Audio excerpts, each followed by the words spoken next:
La paracha qu'on va lire, Be'ezrat Hashem après-demain, la paracha de Hayé Sarah, comme son nom l'indique, elle est censée parler de la vie de Sarah. Or, a priori, le titre de la sidra en question n'est pas adéquat, puisque l'essentiel de la paracha ne commence à raconter tous les épisodes qu'après que Sarah ait quitté ce monde. Vaïyou Hayé Sarah, Mea Shana, Esrim Shana, etc.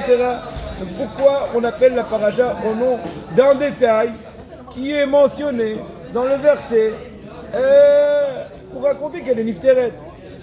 Alors, la première réponse bien connue qui rejoint un peu les cours précédents, c'est que de même que par rapport à Yaakov Avinu, on a dit qu'il n'est pas mort. Et la Gemara dit, je ne comprends pas, on voit bien qu'il a été... Ils ont fait un discours funéraire, ils l'ont embaumé, etc. La Gemara dit, oui, mais il y a un verset qui explique qu'il continue à vivre. De même que sa génération vit, lui aussi vit une juxtaposition dans le verset. Et bien la même chose, on peut dire pour Sarah. Bien que Sarah, biologiquement, elle est Nifteret, étant donné qu'elle a laissé une continuité spirituelle qui continue tous ses idéaux, ses enseignements, ses valeurs, son comportement, son attachement à Kadosh Baruch Hu, il n'y a pas une plus grande continuité de la vie, de la véritable vie, de la vie spiritualité de Sayara. C'est pour ça que bien qu'on raconte des épisodes après la mort de Sarah, mais on l'appelle Hayé Sarah, c'est comme pour prouver rétroactivement qu'elle était intensivement et profondément vivante, et que même après avoir quitté ce monde, c'était qu'une partie du corps, etc., que le corps qui a quitté, de même qu'on a vu ça avec Yaakov Avinu. Mais pour approfondir un peu plus l'explication de la chose, le Admour Rabbi Menachem Mendel Schneerson de Chabad, surtout d'Agan Allen, à la Vachalom, il explique un truc extraordinaire. Il dit en fait qu'Avraham Avinu et Sarah, son épouse, ils avaient deux rôles différents. Avraham Avinu, comme son nom l'indique, c'est le contracté du mot Avamon Goyim, le papa de plusieurs peuples. Il était, comment dirais-je, en rapport avec le grand public. Il rapprochait un peu tout le monde à la croyance d'Hachem. Il enseignait, il expliquait, il rapprochait, etc. Alors que Sarah avait un travail un peu plus différent, complètement différent.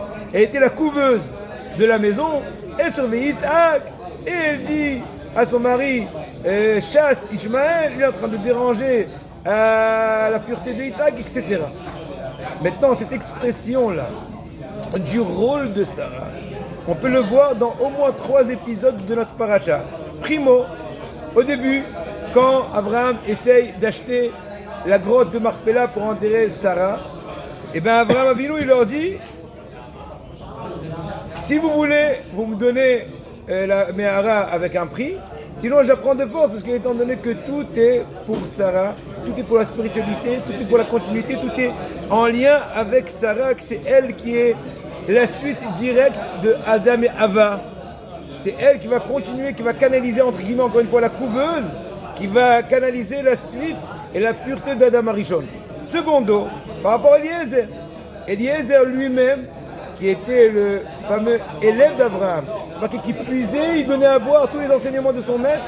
Quand il a osé proposer sa fille à Yitzhak, le fils de son maître, il lui a dit non, tu es maudit, mon fils il est béni. Encore une fois, on réexprime le travail de Sarah qui a bien gardé en bonne chaleur spirituelle le peuple d'Israël à la préparation Yitzhak et Yaakov.